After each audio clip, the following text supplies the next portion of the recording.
Welcome to the Art Liddy home. Today I'm going to be making a one-pot gnocchi dinner here.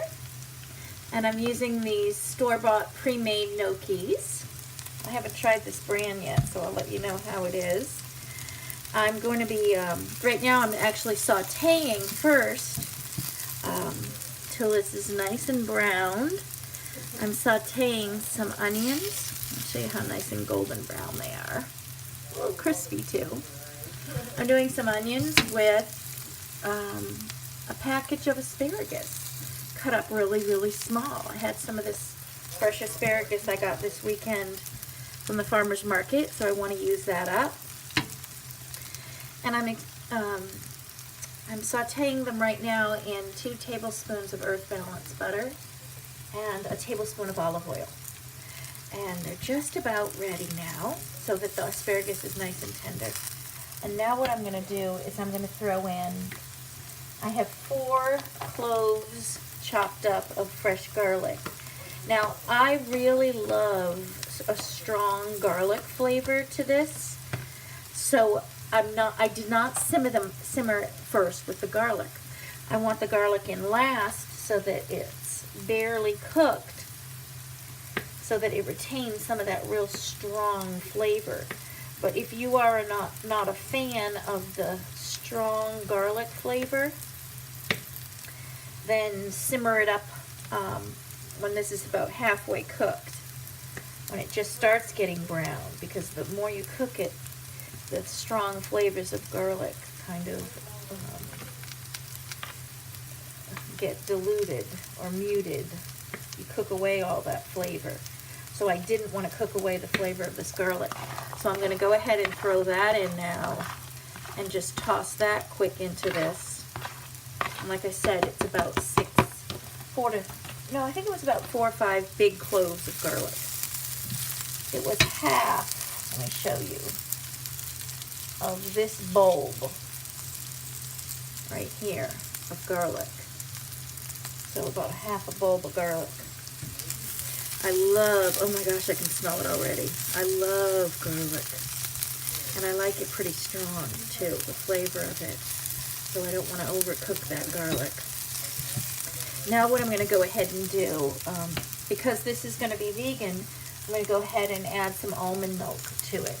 You can use any non-dairy milk, and if you want to make it so that it has dairy in it, you can use milk as well. So either any kind of milk is up to you. But I just tend to love this almond breeze milk for cooking right here. So I'm going to go ahead and I'm going to put 3 cups of almond milk in right now. Okay. And then to this, ooh, am I steamy? No. And to this, I'm going to add, there's 2, another cup of just water. So I have 3 cups of almond milk. That's to make it nice and creamy, the sauce. And then I'm going to bring this back up to a boil and then pop my gnocchi in. Okay, there's 3 cups. Now I'm going to go ahead, it's just about to boil, so I'm going to go ahead and add a tablespoon of parsley, and I'm going to add a teaspoon of garlic powder, and then I'm going to add a teaspoon of salt.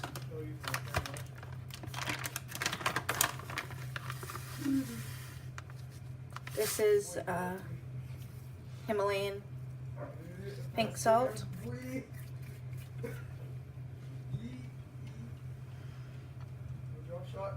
to stir that up a little bit. You can see it's almost about to boil. No. I did add, by the way, the last cup of water. So in this liquid, this total liquid is 1 cup water, 3 cups almond milk. That's what the liquid is. And now I'm going to add some cracked pepper to it as well. And you can season this to your tastes. This is just what I found I like. This is a good start. And then you can always adjust the flavors after it cooks. I like to do fairly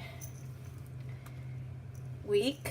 This is about a half a teaspoon of pepper. And I'll leave those out in case I need to adjust it. And right now you can see it's starting to steam. And I have my setting, by the way, on a 4. This is a GE profile cooktop, flat profile cooktop.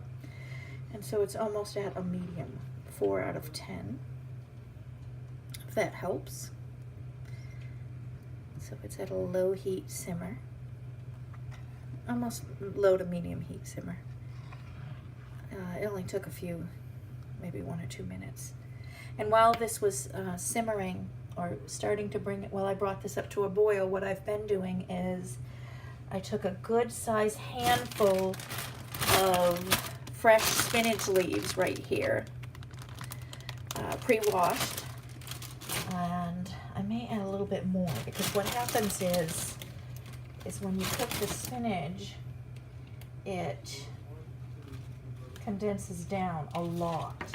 So even though it looks like it's a big pile here because it's fresh, this was actually just one big huge handful. I'm preparing it and getting it ready. But even though it looks like it's a big pile right here of fresh spinach, it's really not a lot. So what I did was I sliced it up, I chopped it, rough chopped it, the leaves, just so they're not so big. And I did leave the stems on. This spinach seems young and tender, depending on your spinach. The ones I bought last week seem to be real tough, but these seem young and tender, so I didn't bother chopping off those little mini stems on the end of the spinach. Now I'm going to go ahead and open up my gnocchi and pop it in the boiling water, or the boiling mixture here.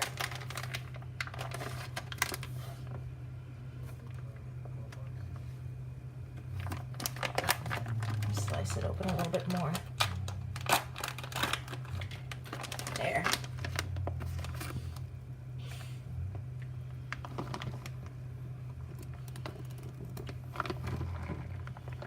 I'm kind of just lightly distributing them. There.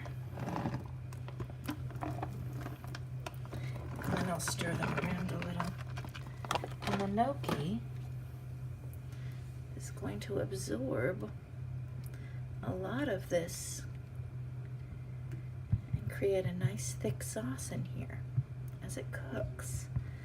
I'm going to go ahead and cover that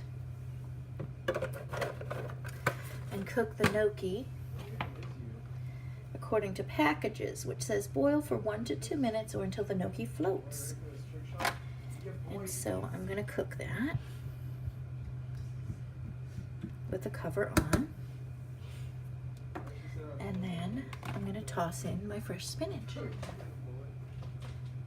me go ahead and cover that, and I'll show you how it comes out.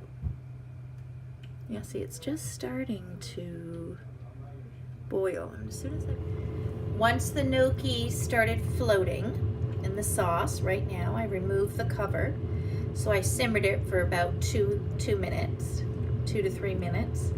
And they're starting to float, and so I'm reducing now the liquid by removing the cover and just stirring it gently and letting it just slightly simmer as it's doing this. And what it's doing is it's reducing all the liquid, and then the gnocchi, it's going to give time for the gnocchi to absorb more of that juice as well. And it's thickening up this sauce real nice right now as it's slightly simmering. And I'm just stirring it to help bring out that steam. Just lightly stirring. And then when this gets a little bit thicker, I'm going to go ahead and toss in that spinach. I want it to be a nice, thick, creamy sauce here. And the gnocchi will absorb the rest of the juices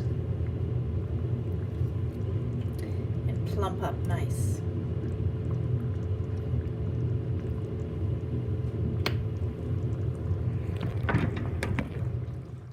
Now I've just reduced the heat a little bit, and you can see now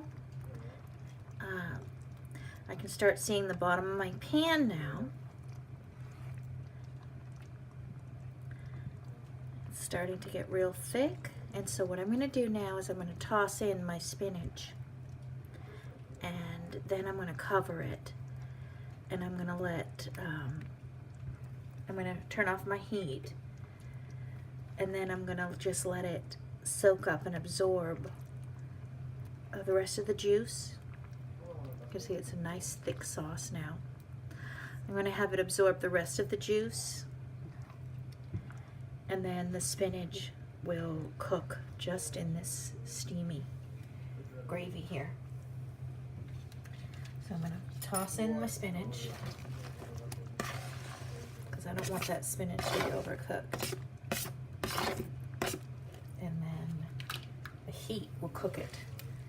And I'm going to leave it about 10 minutes in this sauce with the cover on, just right here on the heat on the stove. I'm going to cover it, just make sure that some of the spinach is coated. And you can see how I chopped the spinach. Pretty much big chunks, just a few slices through the leaf, but that'll wilt down nice. Let me get that off my spoon here. So I'm going to put my cover on, and I'm going to just let that set so the gnocchi gets a little bit plumper. It's going to create a nice thick sauce. And this is the final gnocchi here. Came out beautiful. It has a strong asparagus flavor to the gravy. With that onion flavor, I can really taste the caramelized onion in it. The garlic didn't come out as strong as what I normally would like, but my asparagus took over, and the spinach cooked beautiful. I love cooking spinach like that, where I just wilt it without heat on, and it cooks up nice and tender. You can see how beautiful and green it is, so it gives a nice contrast to the gnocchi. It reminds me of a brown beef gravy or an onion soup based gravy, because I did use that large onion in it, so it has that real strong onion flavor to the gravy, along with that asparagus mixed flavor. But it's satisfying, very satisfying, and provides that yummy little gnocchi comfort food that just makes you feel all warm and cozy. So go ahead, try it if you'd like, and let me know in the comments how you like it. And remember, adjust your spices and always put less salt, less garlic powder, until you know how you're flavoring the recipe, because less is better, because you can always put more in the end. But never overdo until you know how it's going to come out, because it's a shame when you ruin a whole pot of something. And unfortunately, I've learned that the hard way. So I hope you enjoy this, and bon appetit.